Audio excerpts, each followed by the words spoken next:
जय भीम साथियों। पूरा देश कहता है कि डॉक्टर बाबा साहब भीमराव अंबेडकर ने संविधान लिखा, जबकि संविधान सभा के अध्यक्ष डॉक्टर राजेंद्र प्रसाद जी थे। कुल 389 सदस्य, 13 समितियां और उनमें से केवल एक समिति के 7वें सदस्य ने ही संविधान बनाया। तो फिर अन्य 388 सदस्यों ने 2 वर्ष 11 महीने 18 दिन तक क्या किया?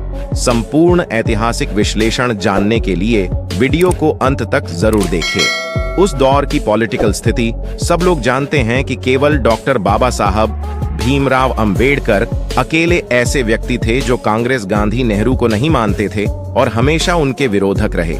इसके बावजूद भारतीय संविधान अंबेडकर साहब ने ही क्यों लिखा और कोई दूसरा क्यों नहीं लिख सका? गांधी भी बैरिस्टर थे, नेहरू भी बैरिस्टर थे, राजगोपालाचारी, मुंशी, BN राव, JP कृपलानी, ऐसे बहुत सारे लोग थे।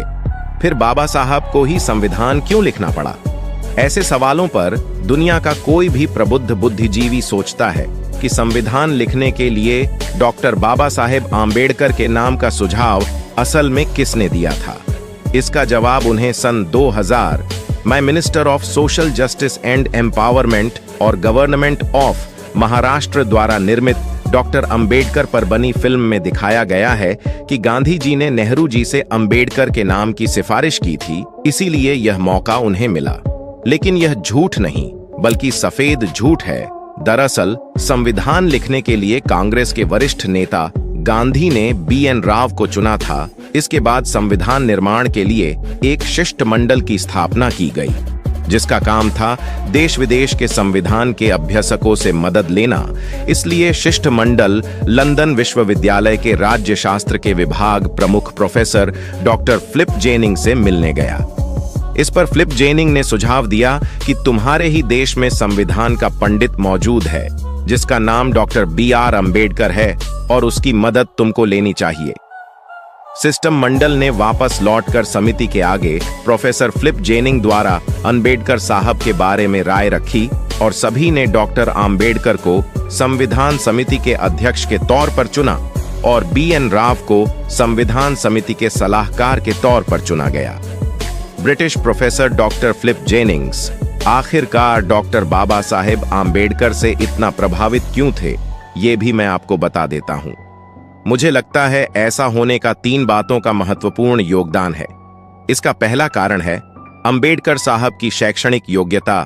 डॉक्टर अंबेडकर की पढ़ाई BA in economics, MA in economics, PhD in economics, MSc in economics, DSc in economics, bar at law जैसी इतनी बड़ी डिग्रियों के बावजूद उन्हें एक साधारण भारतीय की पहचान मिली थी और उस दौर में उनके समान कोई और इंटेलेक्चुअल भारतीय नहीं था। इसका दूसरा कारण है 1935 में बना गवर्नमेंट ऑफ इंडिया एक्ट, जिसके लिए 3 टेबल कॉन्फ्रेंस हुई थी। उसमें बाबा साहब ने जो विचार सुझाव दिए थे उसका 50% amendment government of India act 1935 में लागू हुआ था।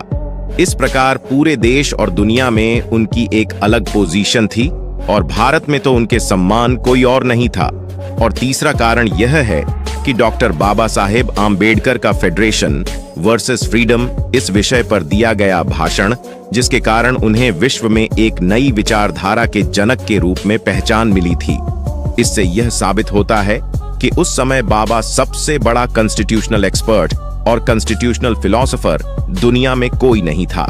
भारतीय संविधान निर्माण के इतिहास से पता चलता है कि संविधान निर्माण एक पेचीदा कार्य था। अंग्रेज भारतीयों को संविधान निर्माण के लिए बार बार चुनौती दे रहे थे कि तुम संविधान बनाओ, हम तुम्हें सत्ता सौंप देंगे। भारत को संविधान बनाने के लिए 3 मौके मिले थे। पहला मौका 1927 में मिला था, जब लॉर्ड भरकर हेड ने भारतीयों को चुनौती दी थी और वह चुनौती स्वीकार कर ली गई। संविधान बनाने के लिए एक कमेटी बनाई गई, संविधान बनकर सामने आया, पर भारतीयों ने उसे स्वीकार ही नहीं किया। दूसरा मौका 1930 मिला था, जब भारतीय गोलमेज सम्मेलन में एकत्रित हुए थे। वहां फिर से भारतीय अपनी भूमिका में पूर्णतः असफल रहे और संविधान नहीं लिख सके। तीसरा प्रयास सप्रू कमेटी ने किया था, पर कमेटी यह कार्य नहीं कर सकी। इस कथन से एक सरल प्रश्न उपस्थित होता है कि क्या संविधान निर्माण की योग्यता किसी भारतीयों में नहीं थी। राजनीति की बात करें तो इंग्लैंड के प्रधानमंत्री विंस्टन चर्चिल केवल संविधान का कारण बताकर भारत को आजादी देने के पक्ष में नहीं थे, लेकिन चुनाव में चर्चिल की पराजय हुई और इंग्लैंड में मजदूर पार्टी की सरकार बनी और एटली इंग्लैंड के प्रधानमंत्री बने। एटली महोदय भारत के प्रति उदार थे और भारत को स्वतंत्र करने की घोषणा कर दी। 15 अगस्त 1947 को भारत स्वतंत्र हुआ। स्वतंत्र भारत को चलाने के लिए एक अंतिम सरकार बनी, जिसके प्रधानमंत्री पंडित जवाहरलाल नेहरू बने और कानून मंत्री उस समय के योग्यतम विद्वान महापुरुष डॉक्टर भीमराव अंबेडकर को बनाया गया। दुनिया के सबसे बड़े लोकतंत्र के लिए संविधान बनाना कोई आसान काम नहीं था। दरअसल 13 दिसंबर 1946 को संविधान सभा का गठन जवाहरलाल नेहरू द्वारा किया गया और इसे बनाने में 2 साल 11 महीने और 18 दिन का वक्त लगा। भारत की आजादी के बाद देश के लीडरों के सामने सबसे बड़ा सवाल यह रहा कि देश को कैसे चलाया जाए, मतलब देश का संविधान कैसा हो।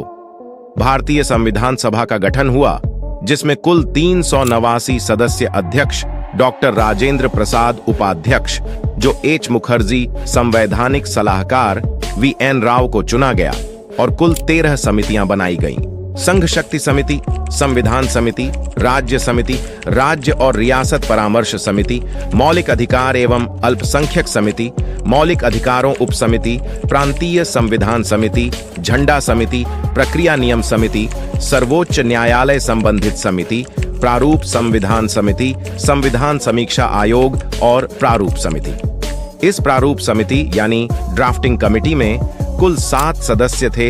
एन गोपाल स्वामी आयंगर, अल्लादी कृष्णा स्वामी अय्यर, कन्हैयालाल माणिकलाल मुंशी, BL मित्र, DP खेतान, सैयद मोहम्मद सादुल्लाह और डॉक्टर अंबेडकर इस समिति के अध्यक्ष थे। आजादी से पहले संविधान सभा में कुल 389 सदस्य थे। 15 अगस्त 1947 के बाद 289 सदस्य रह गए। संविधान सभा की पहली बैठक में 200 से भी कम सदस्य शामिल हुए। भीमराव अंबेडकर को संविधान का निर्माता क्यों कहा जाता है, जबकि वह सिर्फ प्रारूप समिति के अध्यक्ष थे? जी हां, यह सत्य है कि वह भारतीय संविधान के निर्माता हैं, न कि केवल इसके प्रारूप समिति के मात्र अध्यक्ष। वो इसीलिए कि वे प्रारूप समिति के अध्यक्ष तो थी ही, पर समय के अंतराल में समिति के अन्य सदस्यों का सहयोग धीरे धीरे नगण्य होता गया। BL मित्र ने समिति से इस्तीफा दे दिया और DP खेतान की मृत्यु हुई। बाद में उनकी जगह यह माधवराव और TT कृष्णमाचारी को सदस्य बनाया गया, लेकिन दोनों ने अपनी अनुपलब्धता जाहिर की। एन गोपाल स्वामी आयंगर 1948 तक जम्मू कश्मीर के प्रधानमंत्री थे। आयंगर ही थे जिन्होंने अनुच्छेद 370 के तहत जम्मू कश्मीर को विशेष दर्जा देने का काम किया था। आयंगर भारत की आजादी के बाद ज्यादातर कश्मीर से संबंधित मामलों में व्यस्त रहे। सैयद मोहम्मद सादुल्लाह बीमार रहे और कन्हैयालाल माणिकलाल मुंशी को हैदराबाद की रियासत में भारतीय दूत के तौर पर नियुक्त किया गया था। इस प्रकार सारा का सारा कार्य बाबा साहब को ही करना पड़ा। वे चाहते थे कि दी गई समय सीमा में इस महत्वपूर्ण काम को पूरा कर सके और इस प्रकार बाबा साहब ने भारत जैसे विशाल देश के संविधान की रचना की। वह भी इसके निर्माता के स्वरूप में 9 दिसंबर 1946 को प्रथम बैठक हुई थी और 26 नवंबर 1949 को संविधान तैयार हुआ। संविधान निर्माण के लिए 2 वर्ष 11 महीने 18 दिन लगे, जिसके बाद 24 जनवरी 1950 को 284 सदस्यों ने इस पर हस्ताक्षर किए। इसके बाद 26 जनवरी 1950 को हमारा संविधान देश भर में लागू हो गया। देश भर में संविधान के लागू होते ही संविधान सभा को भंग कर दिया गया। इससे यह मालूम होता है कि बाबा साहब दुनिया के सबसे बड़े कॉन्स्टिट्यूशनल एक्सपर्ट थे कि संविधान सभा की प्रारूप समिति के सदस्य TT कृष्णमाचारी ने अपने भाषण में कहा, अध्यक्ष महोदय, मैं सदन के उन लोगों में से हूं जिन्होंने डॉक्टर बाबा साहेब आम्बेडकर जी के बात को बहुत ध्यान से सुना है। मैं इस संविधान की ड्राफ्टिंग में जुटे काम और उत्साह के बारे में जानता हूं। संविधान का मसौदा तैयार करने के लिए चुने गए 7 सदस्यों में से एक ने इस्तीफा दे दिया, एक की मृत्यु हो गई, एक संयुक्त राष्ट्र अमेरिका के लिए रवाना हो गए, एक शाही राज्य के अपने काम में व्यस्त रहे, एक या 2 लोग स्वास्थ्य के कारण दिल्ली से दूर रहे और डॉक्टर अंबेडकर एकमात्र ऐसे व्यक्ति हैं जिन्हें संविधान निर्माण का संपूर्ण श्रेय जाता है। भारत के पहले राष्ट्रपति डॉक्टर राजेंद्र प्रसाद ने डॉक्टर बाबा साहेब आम्बेडकर द्वारा संविधान निर्माण में प्रदान की गई सेवाओं की सराहना करते हुए कहा, मैंने राष्ट्रपति पद के तौर पर दैनिक गतिविधियों को नजदीक से देखा है, इसीलिए मैं दूसरों की तुलना में अधिक प्रशंसा करता हूं, विशेष रूप से डॉक्टर भीमराव अंबेडकर की। दोस्तों, आज की वीडियो में बस इतना ही। इस चैनल पर मैं सिर्फ बाबा साहेब के जीवन से जुड़ी छोटी बड़ी सभी जानकारी लेकर आता रहता हूं।